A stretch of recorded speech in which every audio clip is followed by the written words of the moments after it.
और करें इस वक्त बुल्ढाना का आपको बता दें कि छत्रपति शिवाजी महाराज की प्रतिमा स्थापना के बाद भी भारी विवाद खड़ा हो गया है। आपको बता दें कि जानकारी के अनुसार गांव में शिवाजी महाराज की प्रतिमा स्थापित की गई, जिसका कुछ अन्य समाज के लोगों ने विरोध किया और प्रतिमा को हटाने की कोशिश की। इसी दौरान जब एक महिला ने प्रतिमा हटाने से रोकने का प्रयास किया तो आरोप है कि विरोध कर रहे लोगों ने महिला के साथ बेरहमी की और उसके वस्त्र फाड़ दिए और उसे गंभीर रूप से घायल कर दिया।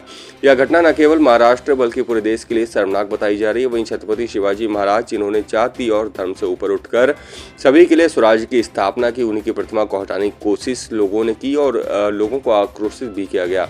घटना के बाद शिव भक्तों में भारी रोष देखने को मिला। वहीं आरोपियों की तत्काल गिरफ्तारी की मांग को लेकर मालेगांव तहसील कार्यालय और मालेगांव पुलिस स्टेशन में शिव भक्तों द्वारा लिखित निवेदन सौंपा गया है। प्रशासन से मांग की गई है कि दोषियों पर सख्त कार्रवाई की जाए और कानून व्यवस्था को बनाए रखा जाए।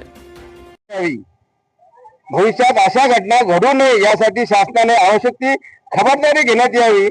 आपण या प्रकरणी गांभीर्याने दखल घेऊन तात्काळ योग्य ती कारवाई करावी, ही सर्व आमच्या मराठा सेवा संघ मालेगाव तालुक्याच्या वतीने मी निवेदन देत आहे।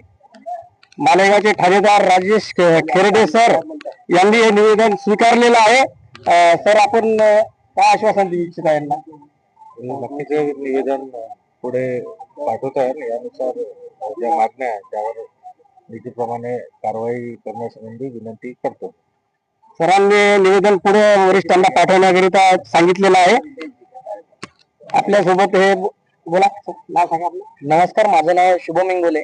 तर सदर आपले जे खेरडे साहेब आहेत, PI तहसील मालेगाव जिल्हा वाशिमचे, त्यांना आपण जे आपलं मौजे चिखला तहसील आपलं लोणार जिल्हा बुलढाणा येथे साधारण 20 फेब्रुवारीला जी घटना झालेली आहे, ज्याच्यामध्ये आपल्या शिवाजी महाराजांच्या पुतळ्याची जी विटंबना करण्यात आली आणि त्याचबरोबर जी आपले मायलेख आहे, शिवाजी महाराज जसे प्रत्येक कोणत्याही स्त्रीला माईचा किंवा लेकीचा दर्जा देत होते, अशा स्त्रीवर अक्षरशः तिची अमानुषपणे मारहाण करून तिचे जे कपडे फाडण्यात आले आणि तिचा विनयभंगाचा जो प्रयत्न झाला, याच्या निषेधार्थ आम्ही सकल मराठा तसेच सकल हिंदू समाज मालेगावच्या वतीने आम्ही PI खेरडे साहेब यांच्याकडे या घटनेच्या निषेधार्थ एक निवेदन दिलेलं आहे आणि हे निवेदन साहेबांनी एक्सेप्ट देखील केलेलं आहे आणि यापुढे अशी घटना आपल्या जे महाराष्ट्र आहे आणि पूर्ण भारतातच म्हणू ही घडणार नाही याची आपण साहेबांकडून तसेच प्रशासनाकडून आपण अपेक्षा ठेवूया। त्याच्यासाठीच आपण हे निवेदन दिलेलं आहे।